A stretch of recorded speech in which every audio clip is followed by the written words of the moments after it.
ఈ రోజే డౌన్లోడ్ చేయండి. మీ ఫేవరెట్ షోస్ చూడండి. తన తప్పు లేదని ప్రూవ్ చేసుకోవడానికి సీన్ రీక్రియేషన్కి అనుమతిచ్చారు. Thank God.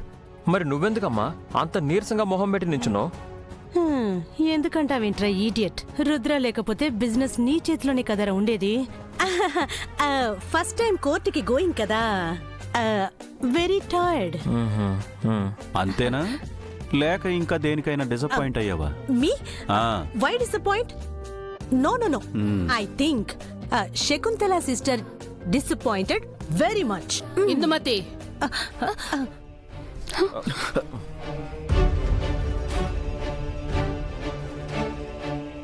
నేను డిసప్పాయింట్ అయ్యానని నీతో చెప్పానా? No sister. నేను తప్పు చేసిన వాళ్లకు శిక్ష పడాలనే ఉద్దేశంతో కేసు పెట్టానే గాని కక్షతోనూ కుట్రతోనూ కాదు.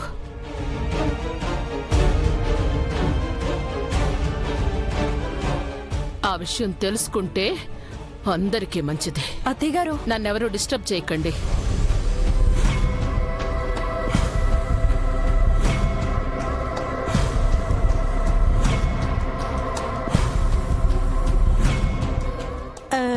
అది బావగారు, అక్క get angry, that's why went to room. Indumathi, ఏదన్నా మాట్లాడే ముందు ఒక్కసారి ఆలోచించి మాట్లాడడం నేర్చుకో.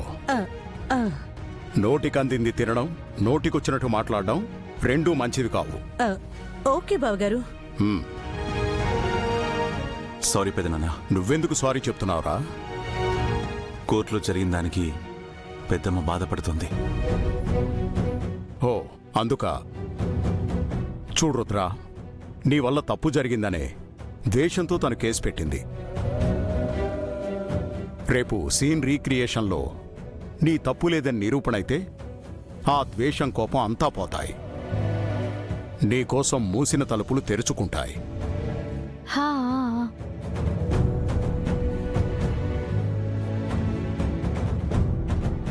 ఎక్కువగా ఆలోచించకు, అంతా మంచే జరుగుతుంది. నేను మాత్రం ఈరోజు ప్రశాంతంగా నిద్రపోతా.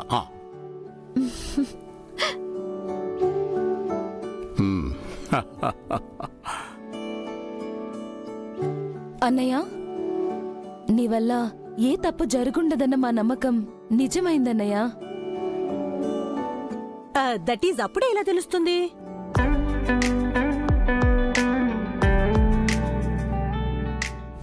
టుమారో సీన్ రిపీట్ కనెక్షన్ అయ్యాక అప్పుడు తెలుస్తుంది.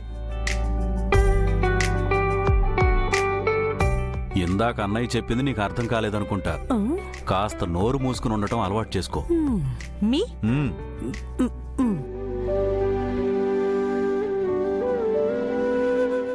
ఏటి మీరంతా అంత పెద్ద గండం దాటొస్తే సంతోషించాలి గాని టెన్షన్ పడుతున్నారేటి?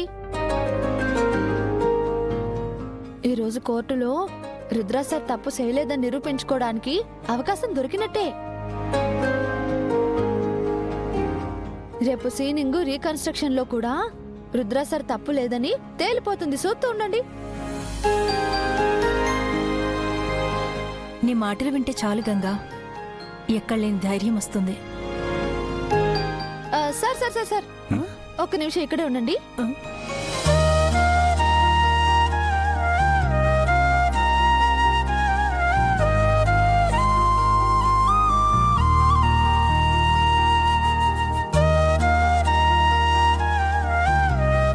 ఇలాంటి గండాలు తప్పినప్పుడు గుమ్మడికాయతోనో కొబ్బరికాయతోనో దిష్టి తీయాలి. అవి లేవు కదా, అందుకే ఉప్పుతో దిష్టి తీస్తాను.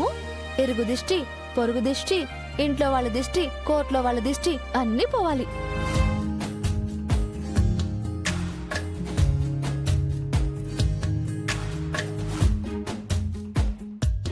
ఇరుగు దిష్టి, పొరుగు దిష్టి, ఇంట్లో వాళ్ళ దిష్టి, ఊళ్ళో వాళ్ళ దిష్టి, అపోనెంట్ల దిష్టి, అందరి దిష్టి పోవాలి. తో అనండి.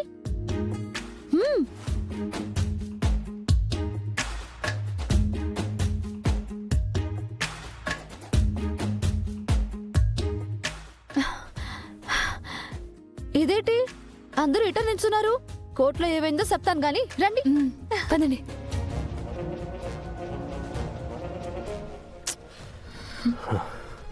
బ్రో నిన్ను చూస్తుంటే నాకు డౌట్ వస్తుంది. అడిగితే ఏమనుకో కదా? ఏంటది? భానుబాబు గారు చనిపోవడంలో నీ హ్యాండ్ ఏమైనా ఉందా?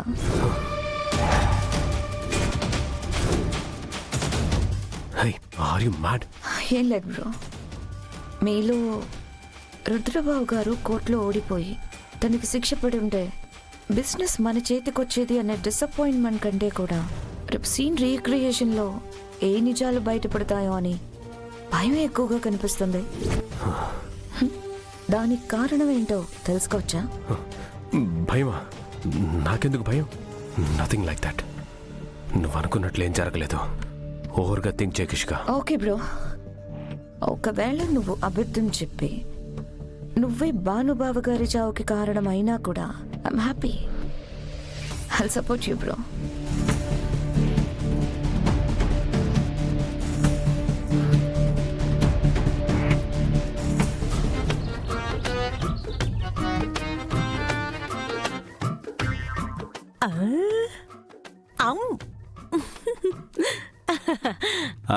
పొద్దున్నే మొదలు పెట్టావా నీ తిండి గోల? Husband husband come this side come. ఏంటి? నేనొక విషయం డీప్ గా థింకింగ్. మరీ ఎక్కువ కొట్టుకోక ఇందుమతి, ఉన్న మతి కాస్త పోతుంది. అబ్బా మధ్యలో ఇంటర్ఫియరెన్స్ అవ్వకండి. ఆ, అసలు రీక్రియేటింగ్ అంటే ఏంటి? రుద్ర కేసులో ఏం చేయబోతున్నారు? నా తల తినే బదులు గూగుల్లో సెర్చ్ చేసుకోవచ్చు కదా. Husband I want practical answer. Google English అర్థం కాదని చెప్పొచ్చు కదా. ఏం లేదు ఇందుమతి, భాను ప్రమాదం జరిగిన రోజు అసలు ఏం జరిగిందనే విషయాన్ని యాజ్ ఇట్ ఈజ్ గా మళ్ళీ చేస్తారన్నమాట. How is it possible? ఇప్పుడు రుద్ర ఉన్నాడు, భాను నో మోర్ కదా, పై నుంచి పడిపోవడానికి. నీ తెలివి తెల్లారినట్టే ఉంది. భాను ప్లేస్ లో వేరే వాళ్ళని నిల్చోబెడతారు. ఓఎంజీ, అంటే వాళ్ళని కూడా త్రో చేసేసి డెడ్ చేసేస్తారా? ఓర్ని కర్మరా నాయనా. నీకు అర్థమయ్యేలా చెప్తాను, ఒకసారి ఇలా రా. రా. కేమ్ చూడు, నేను Rudra. You Rudra? Tell me now. నువ్వు భాను. ఐఎమ్ భాను. రుద్ర భానుని ఇలా పట్టుకుని బలవంతంగా ఇలా నెట్టేసి. అబ్బా అమ్మా.